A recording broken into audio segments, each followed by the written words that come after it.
ఇలాగ భూలోకంలో పూజలు చేస్తున్న స్త్రీల కోసం, భక్తి చేస్తున్న వాళ్ళ కోసం ఇలా వచ్చి ఇలాగ వాకిల్లో అడుగుతుండ "భవతి భిక్షాం దేహి" అని ఒక్కసారంటే ఆవిడ అన్నదంట, "అయ్యా చెయ్యోళ్ళు కాదు పక్కింటికెళ్ళి రండి" అంట. మళ్ళీ "భవతి భిక్షాం దేహి" అనంట.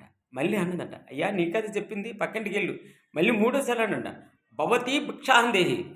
ఎన్ని సార్లు చెప్పాలయ్యా పక్కింటికి పో, నా చెయ్యోళ్ళు కాదని చెప్పాను కదా అన్నాడు. అంటే సాక్షాత్తు ఆ పరమేశ్వరుడే మన మానవ రూపంలో వచ్చి భిక్షాటనకు వచ్చినా సరే, ఈరోజు భిక్షం పెట్టే స్త్రీలే లేరండి. ఈయన మూల పూజ చేసుకుంటాం.